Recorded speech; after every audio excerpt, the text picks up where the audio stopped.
Well, it was a ton of fun talking about the rise of the chief people officer, which was one of the core themes of the Q4 private equity talent report. One of the other things I wanted to dive into is the thesis of the report from the trends that we picked up across the functions in private equity. Do you want to share a little bit about that? Yeah, absolutely. Thanks, Eric. It's a key part of what everybody's tracking in the industry and talking about. Part of what we look at in analyzing the data and the trends for the talent report is what's going on in the sector as a whole. And I think everybody's aware that for most of this year, actually starting late last year, the sector has seen pretty depressed deal flow. There's been a sharp drop off, especially if you compare it to the peaks of 2021 and 2022 that we saw this sharp drop off in deal flow. And deal flow is typically the biggest driver of leadership decisions for portfolio companies and the PE sponsors as they're looking at them. But of course, we've also seen the sharp drop off in exits and exit opportunities. M&A is down and IPOs and other exit options are down sharply. And so that, of course,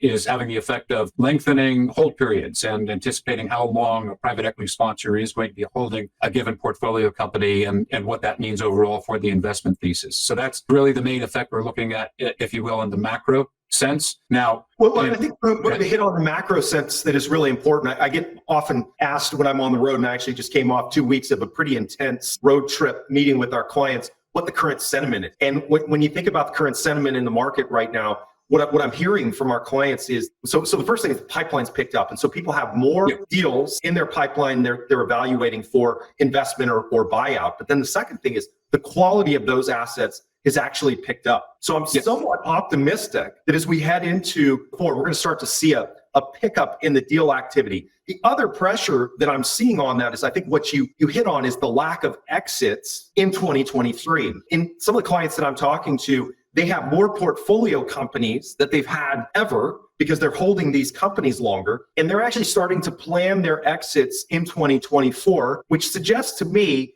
that the spread between the bid and the ask is shrinking. Mm-hmm. And as we start to look out into 2024, we're actually going to see more realism in valuation, which should lead to increased deal activity. Because the other thing I think that we're all starting to hear is the rates, that the 10-year is actually starting to stabilize a bit, which is going to allow folks to bake in the cost of capital to how they value the companies. And so sorry to hijack a bit of the past, but I feel it's important to interject what we're hearing from our clients about what we're going to see in 2024. Yeah. Most definitely. We've seen that. And reading the tea leaves, we see, number one, there's a lot of dry powder out there, record amounts of dry powder to put to work. And so that's going to need to be finding a home soon. And I absolutely see the effect of valuations coming back down to earth in many sectors that perhaps were elevated in the past couple of years of market frothiness, if you will. We definitely saw this on the venture side and have seen a number of those sky-high valuations come back down to earth. Yes, that means the spread between bid and ask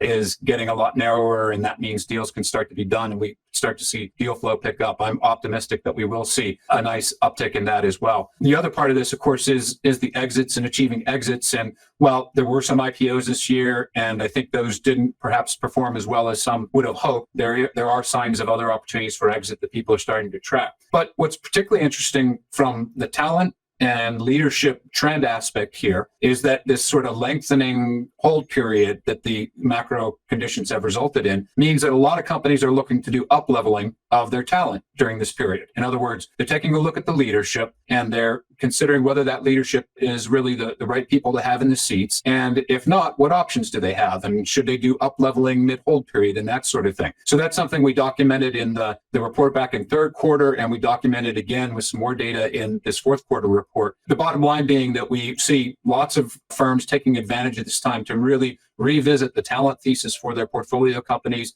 and make sure they truly have optimized and are bringing in the right leaders to get through this period where there are market headwinds. It makes a lot of sense. What else did the data pick up as we analyzed it? Yeah, so what's particularly interesting, and as I mentioned, when we look at this talent, we look at all different aspects of talent in the talent market, from compensation through turnover rates to team composition and that sort of thing. And one of the effects we absolutely have seen caused by the macro environment is a big spike in turnover for roles that really directly touch revenue. So in other words, CEOs and any go-to-market role, we've seen a big spike in turnover for most of the year. Now, what that represents is a lot of people looking to up-level those positions. So they're looking at CEOs and they're looking at go-to-market roles like chief revenue officers and chief marketing officers and chief customer success officers. And they're pinpointing whether or not they believe these are the right people to grow the company or execute on the value creation plans in this environment. And what we see, and in talking to our clients and working with them on these plans around up-leveling,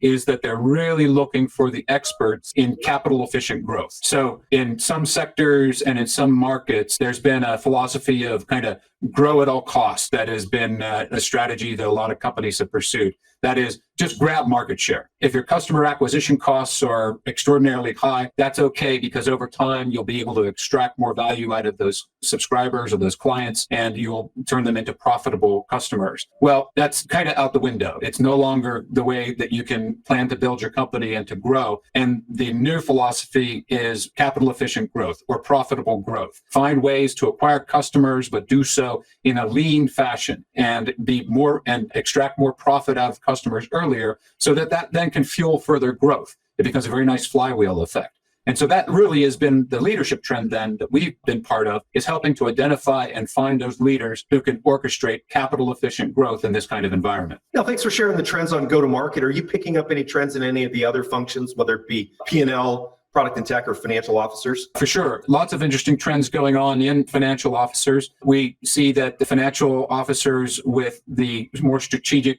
FP&A skills are in demand. Another area of demand, which we always see for financial officers, is around M&A and understanding the ways to grow a company inorganically, because of course, finance and CFOs play an essential part in those sort of strategic initiatives. And then in the tech and product space, and I'll just mention that tech and product is actually one of our newer practices. Ned Lamphere leads that practice for us, our partner Ned, and he has been seeing a lot of interesting trends there as well. But the main one being that often the engineering and development of products can be a major cost center for a company. It can be quite expensive to build out an aggressive roadmap, and especially an innovative roadmap, and it can take a while for the returns to really be realized on that roadmap and that expense. And so what we've seen is a lot of interest in the product and tech leaders who know how to do that in a very lean way. They know how to do that, again, with great capital efficiency. They're able to figure out ways to do more with less and really expand the roadmap, expand the product functionality without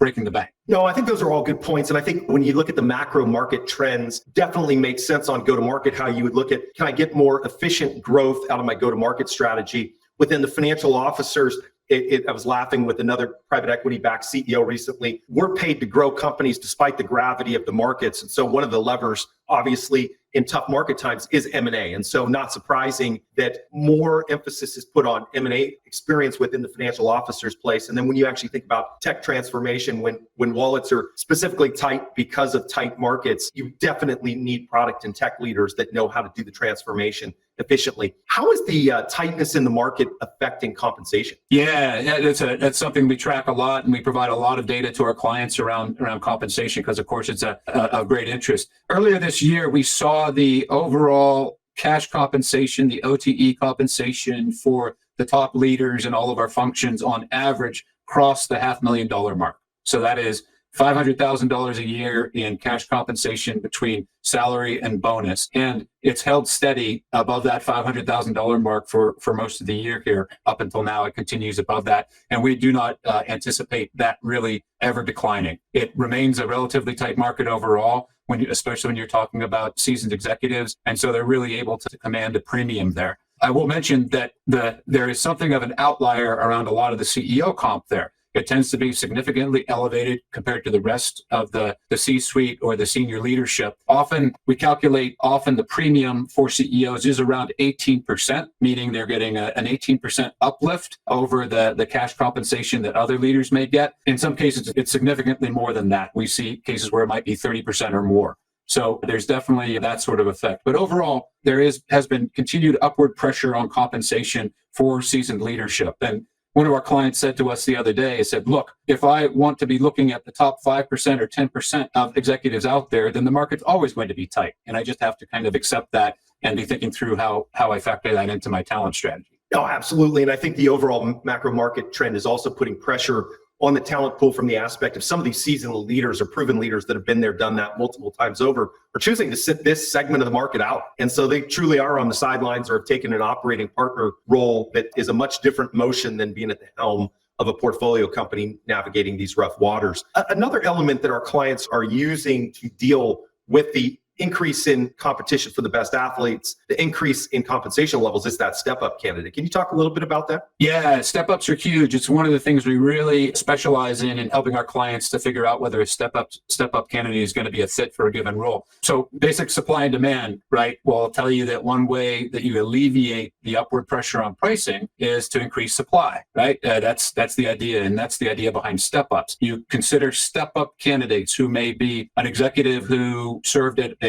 slightly lower level, like a VP who has not yet held the C-level seat, or perhaps they held the C-level seat in a smaller company or in an adjacent industry. And so they may not be the direct square hit on the scorecard that would be a C-suite leader that you may be considering the ideal fit for that role. But if you can take a look at them and vet them properly, in fact, in our experience, you can actually find that some of these step-ups can perform amazingly well. Anecdotally, they typically are going to be earlier in their careers or they're making a career change, moving from sector to sector. And so they really want to prove themselves. And so you can expect them to drive hard to exceed all expectations and really outperform in the role. But to get some data around it, we took a look for the third quarter edition of our talent report. We took a look at the performance overall of step-ups. We took a look at 200 leaders who had been placed across portfolio companies in software and SaaS. We looked at all sizes of companies and stages of companies. And what we were looking for was to see how many had led their companies to exit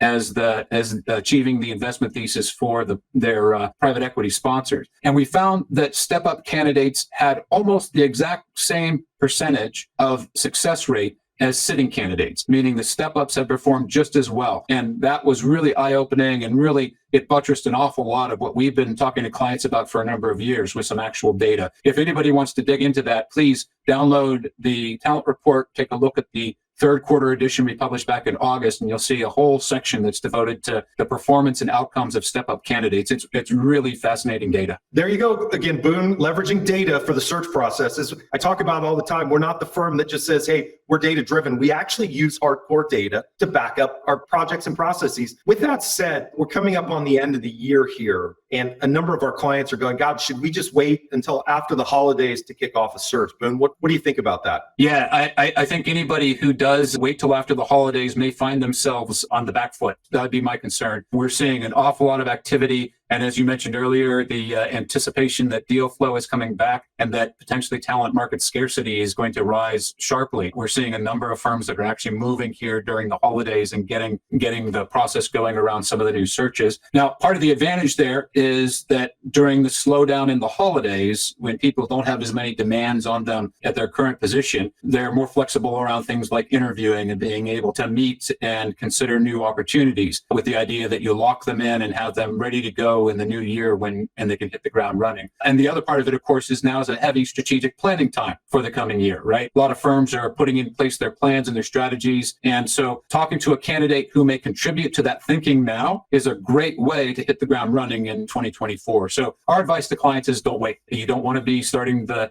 new year on the back foot. Well, that's great advice, Boone. Really enjoyed having you on Tailored Talent today to discuss the current trends in the private equity software executive talent markets. Adam Boone, thanks again. Thank you, Eric. It's a real pleasure, and I appreciate the interest, of course. And I'll just last shout out to anyone out there who's interested in seeing more detail on these things. Please download the talent report, scan the QR code you see on the screen, and we'll get you the data, and it'll allow you to really optimize talent as you're driving toward your investment thesis. Thanks, Eric. Thank you.